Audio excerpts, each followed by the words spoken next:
Hello दोस्तों, मैं राहुल कुमार स्वागत करता हूं आप सभी का कॉलिंग क्लासेस में। ये ऑप्टिक्स का पार्ट 2 है। पार्ट 1 में हमने डिस्कस किया था कि ऑप्टिक्स क्या होता है, लॉ ऑफ रिफ्लेक्शन के बारे में जाना था और बिहेवियर ऑफ लाइट के बारे में जाना था, जिसमें इंसिडेंट रे, रिफ्लेक्टेड रे ये सारी चीज़ें जानी थी। हमने बात किया था कि आज हम पढ़ेंगे स्फेरिकल मिरर। तो हम जानेंगे स्फेरिकल मिरर के बारे में। स्फेरिकल मिरर क्या होता है?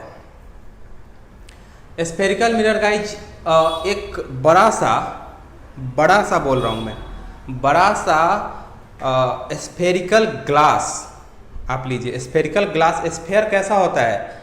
आप बॉल देखा है आपने, जो फुटबॉल खेलते हैं या ये क्रिकेट वाला बॉल जो होता है वो स्फेरिकल होता है, उस तरीके का। एक बड़ा सा ग्लास लेते हैं, हॉलो ग्लास इसको जिसे बोलेंगे, इस तरीके का। ये क्या हो गया?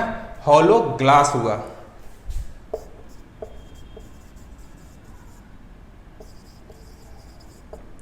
ठीक है, हॉलो ग्लास।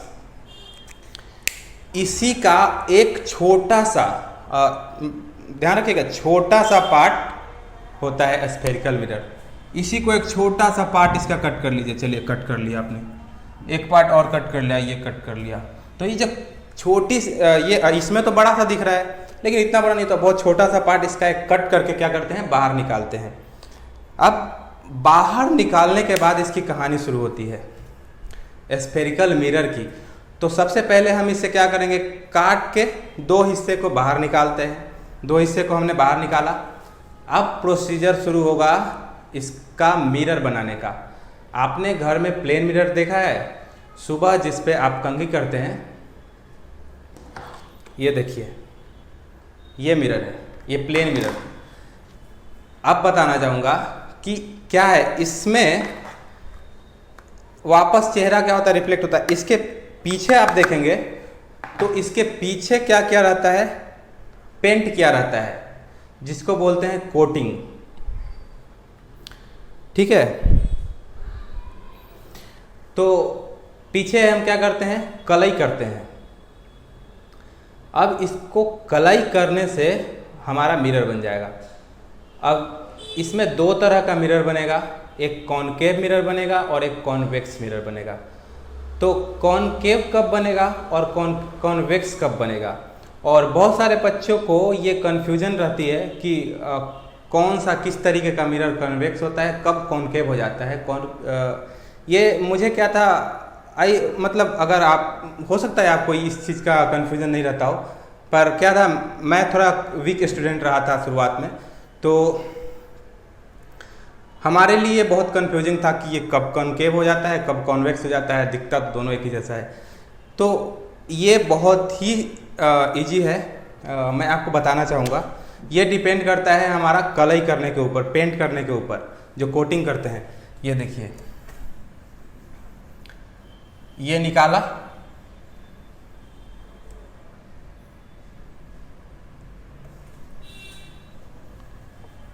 ये निकाला, ये स्फेयर का टुकड़ा है, ये हॉलो स्फेयर का टुकड़ा है, हमने इसे निकाला। अब इसे अगर इसका उभरा हुआ जो सतह है, जो इसका सतह तल उठा हुआ है, उभरा हुआ से मतलब उठा हुआ है, अगर आप इसे पेंट करते हैं, इसका कलई करते हैं, जैसा कि ये देखिए, ये किया हमने, इसके पीछे वाले पार्ट को क्या कर दिया, ऐसे लाइन से दिखाइए, पेंट कर दिया, इसका कलई किया, तो ये क्या बन गया, ये बन गया कॉनकेव मिरर। आप इससे पकड़िएगा कि जिस सरफेस से लाइट आकर टकराने वाली है, अब क्योंकि हमने इस फेस को तो पेंट कर दिया है, तो लाइट तो ऑब्वियस सी बात है इधर से आकर अब टकराएगी नहीं, लाइट इधर ही आएगी। तो जिस तरफ से लाइट आने वाला है, जिस फेस को लाइट टकराएगा, उस फेस को देखिए। अगर वो फेस धंसा हुआ है तो उसको बोलेंगे कॉनकेव। केव इसमें टर्म आ रहा है, कॉनकेव। केव टर्म आ रहा है। केव का मतलब क्या होता है, गुफा होता है, गड्ढा होता है। तो क्या होता है, अगर गड्ढा वाला सतह से लाइट आकर टकरा रहा है तो ये होगा कॉनकेव मिरर। और अगर इसका अंदर के सतह को अगर आप पेंट कर देते हैं तो अब लाइट क्या होगा, ऊपर के सतह से, उभरा हुआ सतह से लाइट आकर टकराएगा। तो इस मिरर को क्या बोलेंगे, कॉन्वेक्स मिरर। ये क्या हो गया, कॉन्वेक्स मिरर। और ये क्या हो गया, कॉनकेव मिरर।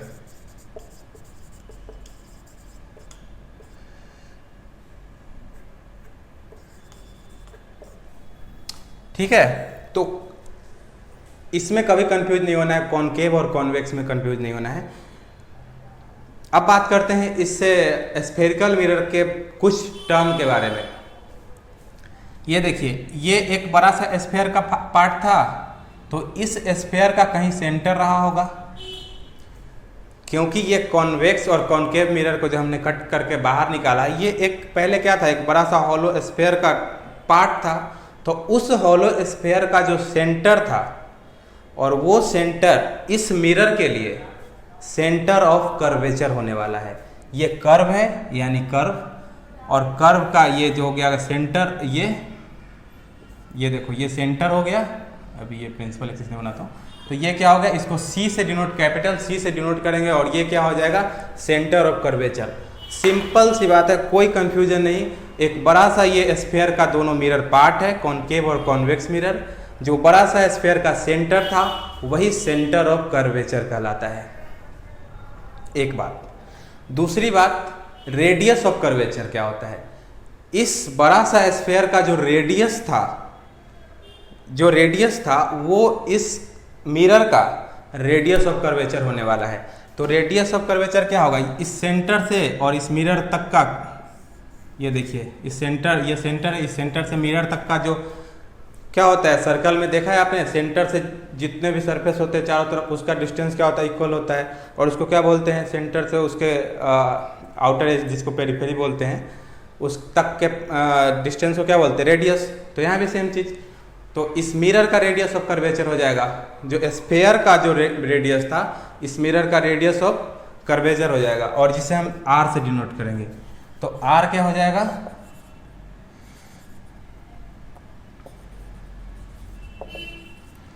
रेडियस ऑफ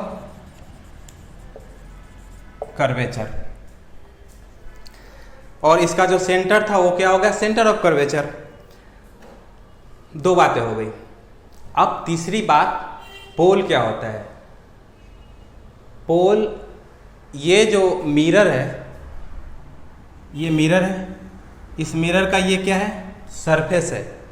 तो मिरर का इस जो सरफेस का हाफ पॉइंट, आधा पे, मतलब ये जो हाफ पॉइंट होगा जहाँ पे, मतलब इसको जहाँ पे, ये मिरर दो पार्ट में जहाँ पे डिवाइड हो रहा होगा, इस सरफेस पे हमेशा ध्यान रखिएगा, जो पोल होगा हमेशा सेंटर पे होगा। उस मिरर, जो भी मिरर होगा, या कॉनकेव हो या कॉन्वेक्स हो, उस सरफेस के सेंटर पे, उस सरफेस को वो पोल हमेशा सरफेस पे होगा, और वो पोल उस मिरर को दो पार्ट में क्या कर रहा होगा, डिवाइड कर रहा होगा। ये देखिए, ये पोल इसके सेंटर पे हो गया और इसको दो पार्ट में डिवाइड कर रहा है। यहाँ पे पोल सेंटर पे हो गया, तो क्या हो गया, ये हो गया पोल।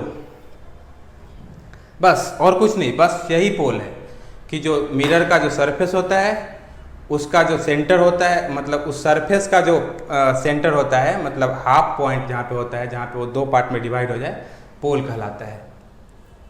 ये तो बात हो गई, पोल हो गया, सेंटर ऑफ कर्वेचर हो गया, रेडियस ऑफ कर्वेचर हो गया। अब क्या है कि प्रिंसिपल एक्सिस क्या होता है। देखिए, इस सेंटर ऑफ कर्वेचर को और इस पोल को पास करने वाली एक लाइन ड्रॉ करिए। जो लाइन इस सेंटर ऑफ कर्वेचर और इस पोल को पास कर रहा होगा, चाहे वो कॉनकेव मिरर हो चाहे वो कॉन्वेक्स मिरर हो, दोनों के लिए ये चीज़ें अप्लाइड है, वो लाइन प्रिंसिपल एक्सिस कहलाएगा। क्या कहलाएगा, प्रिंसिपल एक्सिस। ये प्रिंसिपल वही हैं, प्रिंसिपल साहब जो हम कॉलेज, जो स्कूल में हम लोगों को परेशान नहीं करते थे फीस के लिए, हर बार हर महीने एक रसीद पकड़ा देते थे, जाइए पैसा लेके आइए पापा से मांग के। चलिए, यहाँ पे कोई फीस नहीं देना है, ये फ्री क्लासेज है। तो वही प्रिंसिपल मजाक कर रहा हूँ, वो प्रिंसिपल नहीं है, ये प्रिंसिपल एक्सिस है। तो ये क्या हो गया, प्रिंसिपल एक्सिस, जो पोल और सेंटर को क्या कर रहा होगा, पास कर रहा होगा। अब हो गया बात, पोल हो गया, प्रिंसिपल एक्सिस हो गया, सेंटर ऑफ कर्वेचर हो गया, रेडियस ऑफ कर्वेचर हो गया। अब बचता है फोकस और फोकल लेंथ। ये देखिए,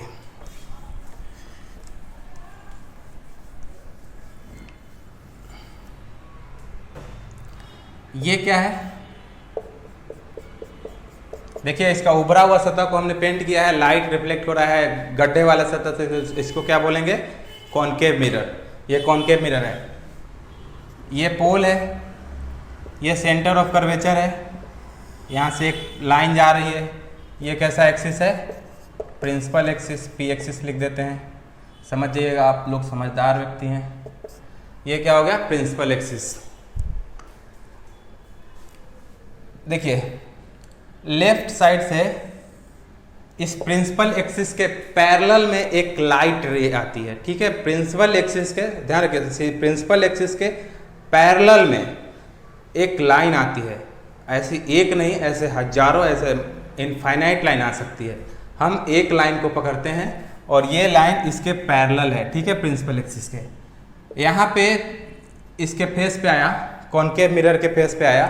अब क्या होगा, यहाँ से इसको पास तो कर नहीं सकता है, पास क्यों नहीं कर सकता है, क्योंकि आप ही ने तो रोका है इसको, इसके एक सतह को आपने पेंट कर दिया ना, तो यहाँ से लाइट कैसे गुजरेगी। अब ये बाहर जा ही नहीं पा रही बेचारी, तो क्या होगा, इसके पास एक ही ऑप्शन है, वापस रिफ्लेक्ट हो जाए, तो ये रिफ्लेक्ट होगा, ये रिफ्लेक्ट हो गया। और अब ध्यान रखिए, ये रिफ्लेक्ट हुआ तो ये प्रिंसिपल एक्सिस को काट दिया है, और ये प्रिंसिपल एक्सिस को जहाँ पे भी काटा है यही होता है फोकस। प्रिंसिपल एक्सिस के पैरेलल आने वाली लाइन जब कोई भी मिरर के सरफेस से टकराती है तो वो रिफ्लेक्ट होती है, और रिफ्लेक्ट होकर वो प्रिंसिपल एक्सिस के जहाँ पे भी काटती है वो पॉइंट क्या होता है, फोकस कहलाता है। अब ऐसा नंबर्स ऑफ लाइन होगा,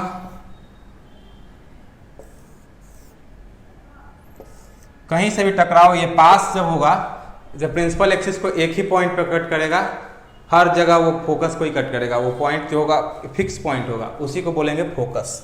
तो ये क्या हो गया, फोकस। अब ये ध्यान रखिएगा कि यहाँ पे वो जो लॉ ऑफ रिफ्लेक्शन था वो फॉलो कर रहा था, चलिए इसको आगे बात कर लेंगे, लेकिन यहाँ लॉ ऑफ रिफ्लेक्शन फॉलो कर रहा था, एंगल ऑफ इंसिडेंट और एंगल ऑफ रिफ्लेक्शन, ये चीज़ें फॉलो करता है। इसी हिसाब से, इसी वजह से, क्योंकि ये लॉ ऑफ रिफ्लेक्शन फॉलो करना इसकी मजबूरी है, क्योंकि लॉ ऑफ रिफ्लेक्शन इसके पापा का आदेश है, तो पापा का आदेश नहीं मानेगा तो पिट जाएगा, इस वजह से इसको फॉलो करना पड़ता है। मजाक कर रहा हूँ, ऐसा नहीं है। तो क्या है, लॉ ऑफ रिफ्लेक्शन को फॉलो लेकिन करना पड़ता है बेचारे को। तो लॉ ऑफ रिफ्लेक्शन को फॉलो करने के चक्कर में प्रिंसिपल एक्सिस को काट देता है, बेचारा बलि का बकरा बन जाता है प्रिंसिपल एक्सिस। उसकी क्या गलती थी, वो पैरेलली आ रहा था, उस मिरर से टकरा रहा था और टकरा के आया तो प्रिंसिपल एक्सिस को काट दिया यार, मतलब मजाक है क्या। लेकिन ठीक है, काट दिया तो अब हमें को तो पढ़ना ही पड़ेगा, वो काट दिया, उसका आपसे दुश्मनी होगा, हमें उससे लेना देना नहीं है। तो प्रिंसिपल एक्सिस को क्या किया, कट कर दिया, और जहाँ पे कट किया वो फोकस बना। अब बात आती है कि फोकल लेंथ क्या होती है भाई, तो कुछ नहीं होती है फोकल लेंथ, वो जो हमने पोल जाना था ना, पोल, और ये जहाँ पे प्रिंसिपल एक्सिस को फोकस को कट किया है फोकस पे, तो प्रिंसिपल ये पोल से फोकस तक का जो डिस्टेंस होती है ना, उसी को तो बोलते हैं फोकल लेंथ। ये देख लीजिए, ये देखिए, ये डिस्टेंस है, ये पोल है, और पोल से यहाँ तक फोकस तक का डिस्टेंस है, इसको स्मॉल एफ से डिनोट कर देंगे, यही तो होता है फोकल लेंथ, और कुछ नहीं होता है। फोकल लेंथ होता है, क्या होता है फोकल लेंथ, यहाँ पे क्या होगा, पी एफ, प्रिंसिपल एक्सिस और फोकस तक का डिस्टेंस हो गया फोकल लेंथ, दैट्स इट, और कुछ है ही नहीं, बस हलवा। फिजिक्स ऐसा ही हलवा होने वाला है। आप बने रहिए हमारे साथ, मिलते हैं अगले लेक्चर में, पार्ट 3 में, और वहाँ पे डिस्कस करेंगे साइन कन्वेंशन। साइन कन्वेंशन के बिना तो कोई क्वेश्चन होगा नहीं, और साइन कन्वेंशन कुछ नहीं है, जो कोऑर्डिनेट एक्सिस आपने पढ़ा था, हमेशा से अभी तक पढ़ते आ रहा था, एक्स एक्सिस वाई एक्सिस, उसी पे सारा टर्म समझ लेंगे, वो आता है, उसी को फॉलो कर लेना है और कुछ नहीं, और पूरा साइन कन्वेंशन अपना क्लियर हो जाएगा। साइन कन्वेंशन क्लियर हो जाएगा, उसके बाद दो तीन टर्म जानेंगे कि लाइट कहाँ से आती है तो किस तरीके से रिफ्लेक्ट होती है।